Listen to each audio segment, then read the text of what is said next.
नहमदु नुसल्ली अला रसूलिहिल करीम, अम्मा बाद। औलाद की तरबियत के बेहतरीन उसूल में से कुछ बेहतरीन नुकात मैं आपके सामने पेश करती हूँ। माएँ रोक टोक के बजाय समझाएं।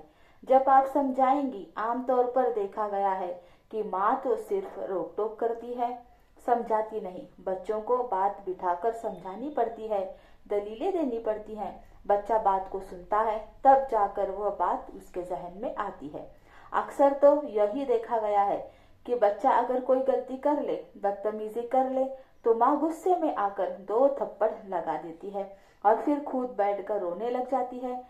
ये तो थप्पड़ लगाकर खुद बैठकर रोने से क्या फायदा। इससे बेहतर था कि बच्चे को प्यार से बिठाकर समझाती, साबित करती कि बेटे जो काम आपने किया है वो बुरा काम है। जब बच्चे के जहन में यह बात उतर जाती है तो आइंदा उस गलती से बाज आ जाता है। तो बच्चों को क्या करना है, बिल्कुल ही प्यार से समझाना है।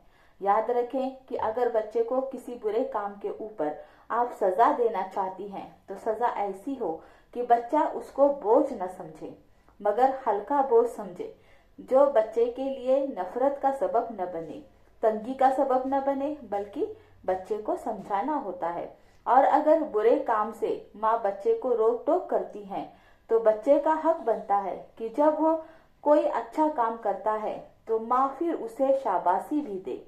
आमतौर पर माँ बच्चों को शाबाशी नहीं देती, उनकी तरबियत नहीं करती। बच्चे तारीफ से खुश हो जाते हैं। बच्चे अपने अच्छे काम को देखकर खुश होते हैं।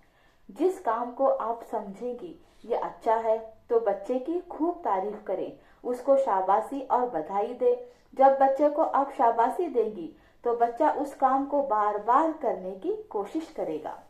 मिसाल के तौर पर मेहमान आए, बच्चे ने जाकर सलाम किया, फिर आकर माँ को बताया, अम्मी मैं सलाम करके आया हूँ, तो सारा दिन बच्चे को बार बार कहती रहे कि बेटे तूने बहुत ही अच्छा काम किया, मेरा दिल बड़ा खुश हो गया।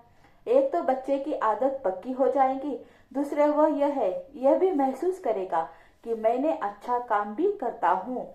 यह न महसूस करे कि माँ तो उस शख्सियत का नाम है जो हर वक्त बंदे को रोक टोक करने वाली होती है, और अगर रोक टोक भी करे तो बच्चे को शाबाशी भी दे, तारीफें भी करे। हर अच्छा काम करने से बच्चे को इनाम दे कि इनाम से बच्चे और ज्यादा रागी होते हैं। यह तो आप जानवरों में भी देखा गया है। देखिए मछलियां जो हैं वे करतब करती हैं, छलांगे लगाती हैं, मुख्तलिफ किस्म के खेल करती हैं, तो उसको भी उनके ट्रेनर देने वाले मुंह के अंदर मछलियां डालते हैं। तो अगर एक जानवर को इनाम मिलता है तो वो जानवर भी तरबियत पा जाता है। अगर इंसान के बच्चे को इनाम मिलेगा फिर वह क्यों नहीं तरबियत पाएगा। अब इन सारी बातों का ख्याल माँ को इसलिए रखना होता है कि माँ हर वक्त घर में होती है, मगर उसका यह मतलब नहीं है कि माँ के जिम्मे सब कुछ बढ़ गया। बाप साहब फारिग हो गए, बच्चों की तरबियत में माँ बाप की जिम्मेदारी। जब बाप घर में दाखिल हो तो बच्चों को लेकर बैठे, प्यार की बातें करें, बच्चों की तरबियत की बातें करें। जब बच्चा माँ से भी तरबियत की बातें सुनेगा और बाप से भी तरबियत की बातें सुनेगा तो फिर बच्चे के अंदर दीनदारी पक्की हो जाएगी। मगर अब तो हालात यह हैं कि जब माँ होती है तो बच्चे को डांट रही होती है, और जब बाप आता है तो उसकी माँ को डांट रहा होता है। तो बच्चा यही समझता है कि दुनिया में डांट के सिवा कुछ है ही नहीं।